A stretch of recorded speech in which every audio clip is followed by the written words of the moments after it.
Welcome back.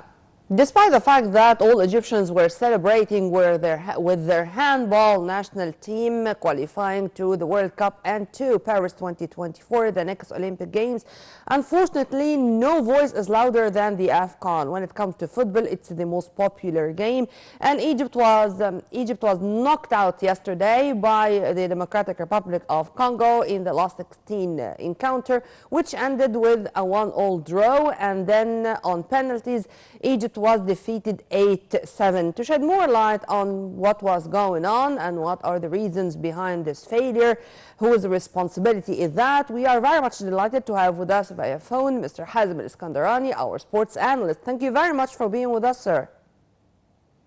Good morning, everybody. Good morning.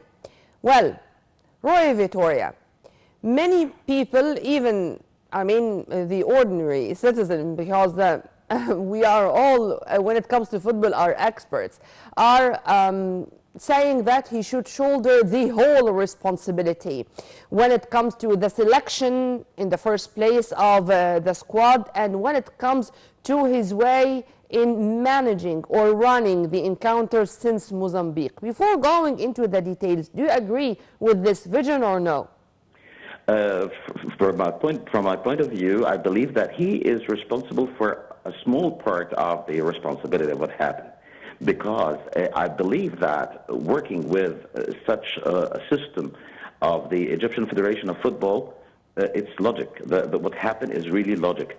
They did not do anything starting from opening the door in front of Rui Vitoria to understand each player, to know what is the potential of each player, who could do what in his team, in his selection. He knew nothing about them, as if he was discovering his players. I felt really that he was a stranger with the players of the team. So the players were doing very well in their clubs, with their clubs.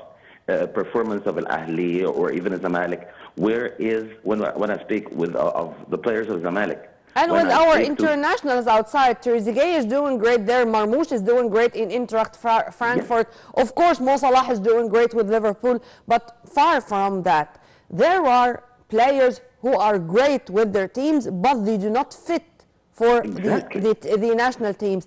And so is a coach. There is a coach who is that much specialized in coaching a team, but not a national team. Can we consider that, all in all, Roy Vitoria is not a national team coach?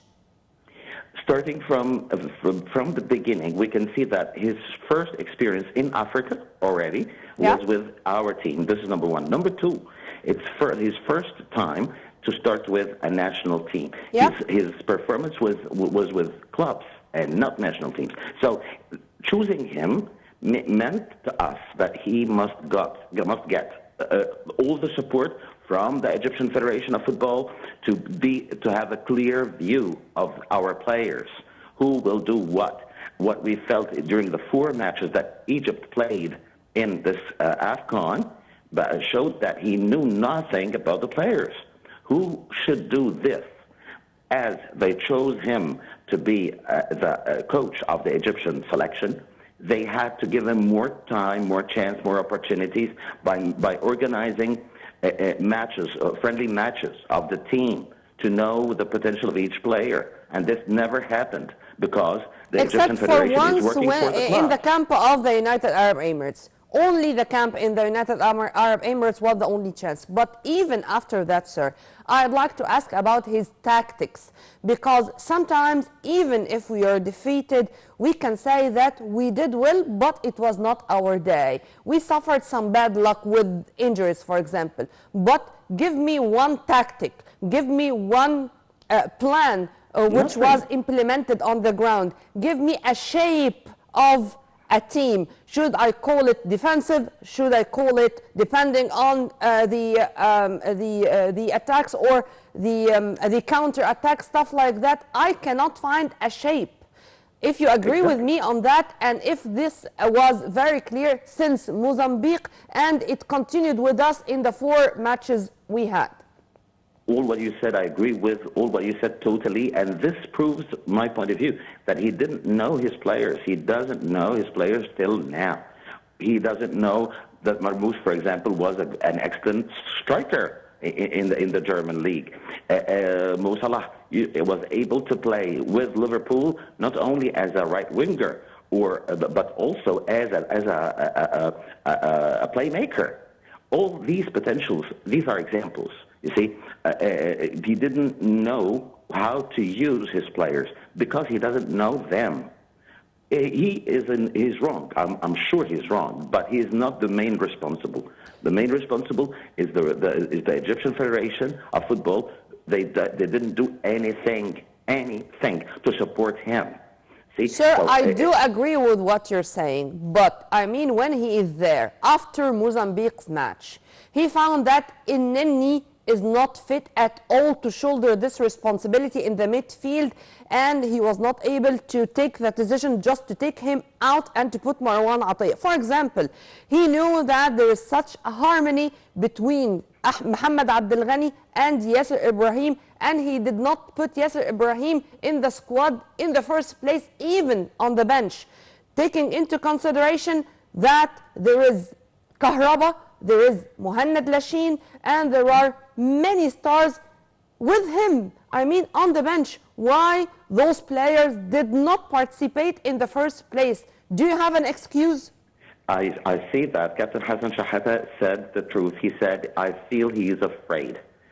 Rui Vitoria was afraid of the situation because he didn't show that he knew this or that player, and the easiest way is to play on the defense and wait for the contribution of the individual contribution of the player, his personal effort. We saw this in all the goals that we scored. He didn't have a clear tactic for the attack, even in the defense. He left a lot of gaps. This is the reason why we received 7 goals in 4 matches, which is really a very bad figure for the Egyptian defense. We never got such a bad defense, never got such a bad connection between the players. Never win a match in 4 matches, sir. Not to win a match in 4 matches. It was not going to be fair or just at all if we moved forward yesterday. The Democratic Republic of Congo deserved to win.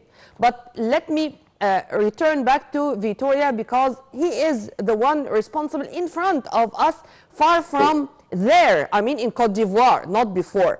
Because what about him reading the game?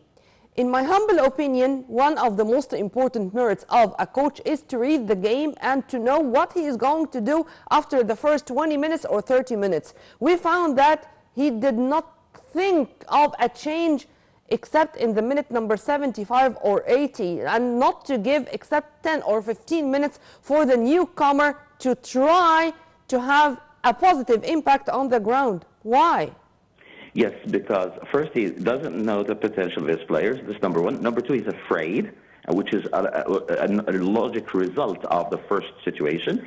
The players, even those who played in the same team, you see, there was a lost harmony between them. They felt strangers. When we'll get back to their teams, we will see that it will return to the normal system, the harmony. There was no system. There were no tactics, because he doubted that his players could do this work, this job on the pitch. So he doesn't know his players enough. And the result is what we saw yesterday. He doesn't know his players, and his assistants also. The Egyptian ones do not know the players, and the players themselves, they do not know each other, despite the fact that I should, for example, say that when I do have professionals, like 4 professionals when it comes to Mustafa Mohamed, Marmoush, Trezeguet, and Salah, being a pro, meaning that you can harmonize that easy. Why this was not happening on the ground? Whose responsibility is that? I believe, and I still insist, that the Egyptian Federation is the #1 responsible for this bad performance that happened. If you look at the weight of the Egyptian team with its players, comparing to any of the players of any of the selections that we played against. We see the huge difference. We see the huge difference between them. Yeah. So the question is more why the Egyptian Federation didn't give enough time to the Roy Vittoria and the players to play together. And other two quick questions, yes or no question. Should Vittoria continue with our national team? I whisper in his ear, if you would like Mr. Roy Vittoria to keep your reputation as a good coach, I advise you to resign then mutual consent. Final question, also a yes or no question. Should we resort once again to a national coach for our national team? I believe it will be we'll get better results with this team and with this selection with an Egyptian coach. We hope that all these messages are already now delivered to the EFA or the Egyptian Football Federation or Association. Well, we were very much delighted to have with us via phone Mr. Hazem Askandarani, our sports analyst. Thank you very much for your input, sir, and have a very good day. And by this, we come to the end of our episode. Stay tuned on Nile TV International always for more updates and for more details. Please log on to www.nileinternational.net. Many thanks for watching. This was Nermeen Abdurrahman.